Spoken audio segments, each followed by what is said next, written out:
Why did the Vikings move off Sam Darnold? According to the report, even though he won 14 games last year and led the Vikings to the playoffs, which shocked everybody, he struggled in, quote, several big games. Their words, Minnesota's words, several big games. Okay, let me ask you. When the Vikings play the Packers, is that a big game? Yeah, it's usually the biggest game of the weekend, regardless of who's quarterbacks.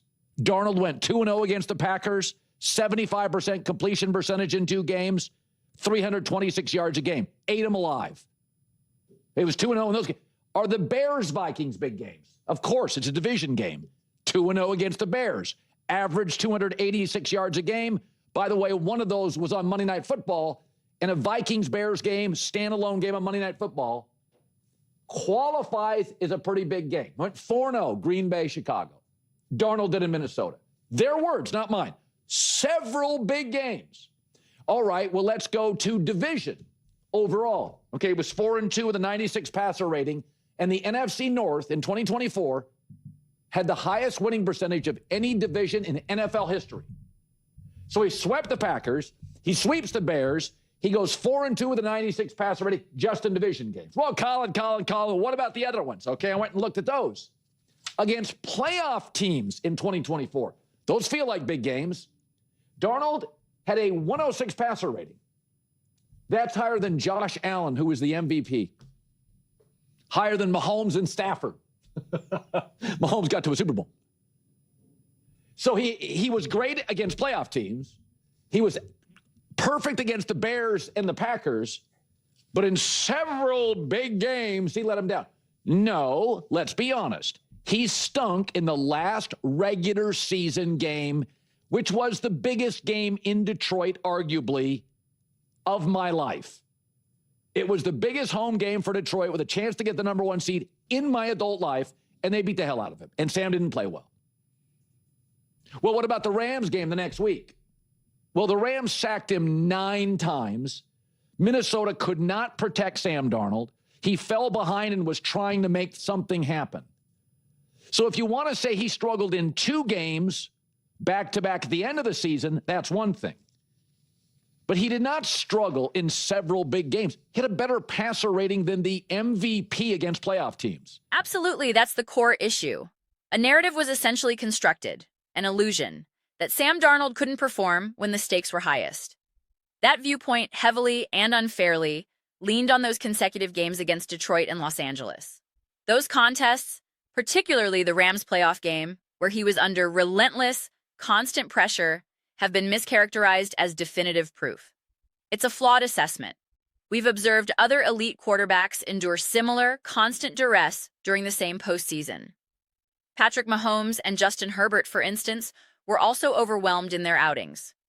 Those signal callers faced severe pressure and had poor performances.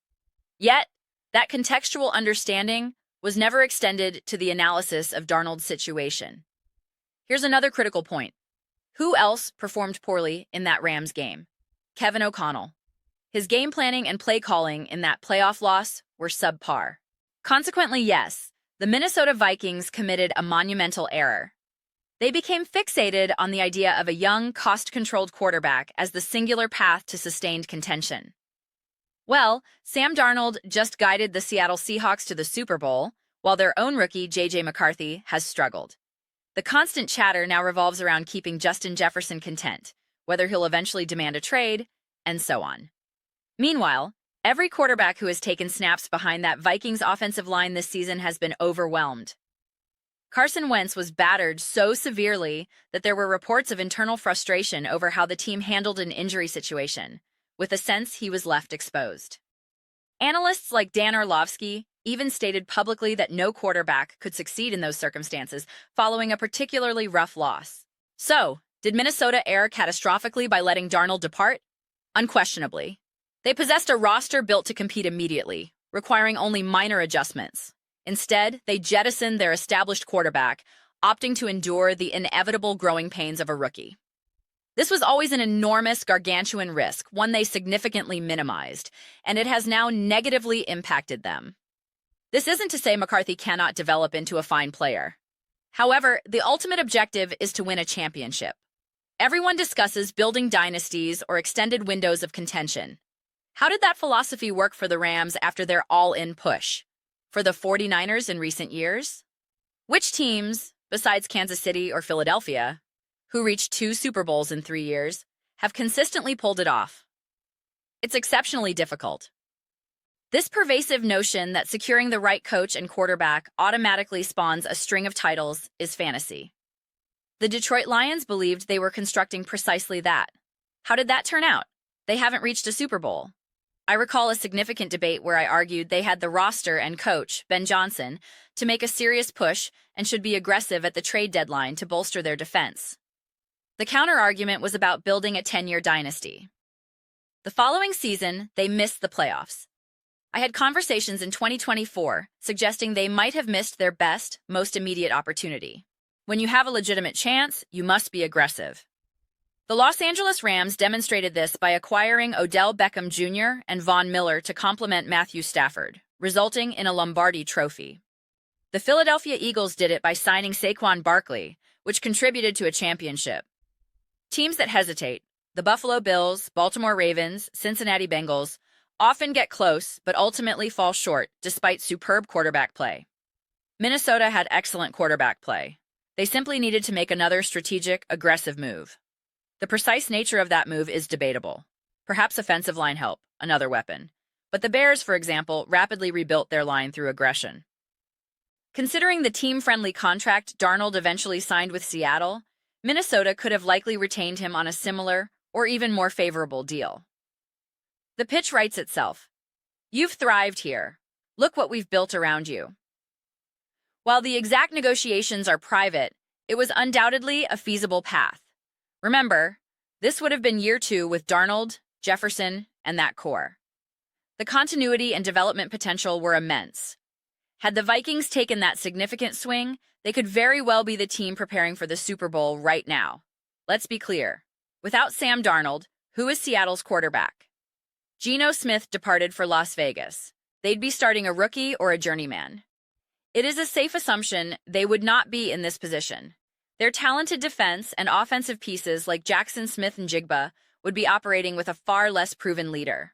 If Minnesota had retained Darnold, made a couple of key acquisitions, fortified their line, and benefited from second-year continuity, they absolutely could have been a top-tier NFL team.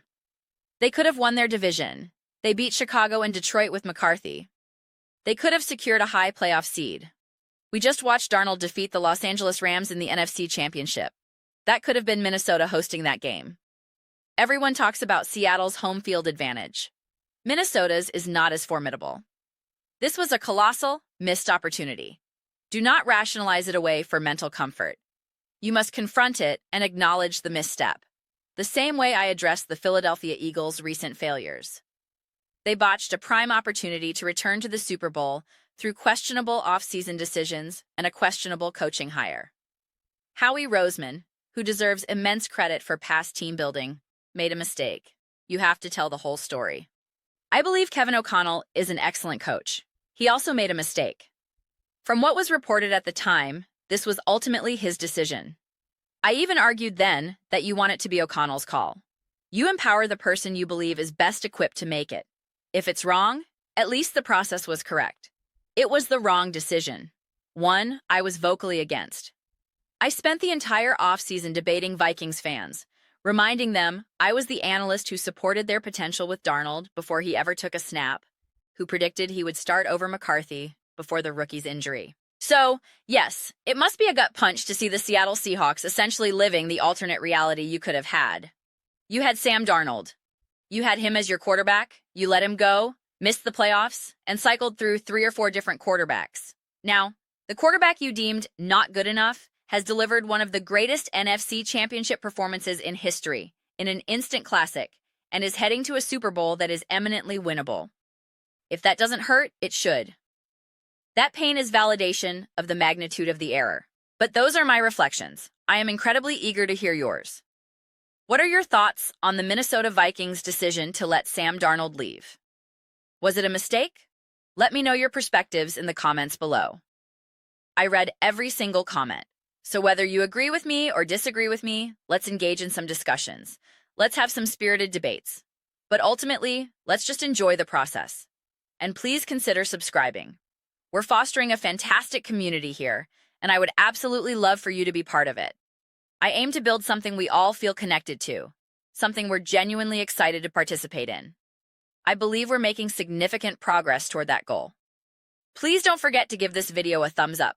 It genuinely assists with visibility and the platform's algorithm. Thank you so much. See you next time.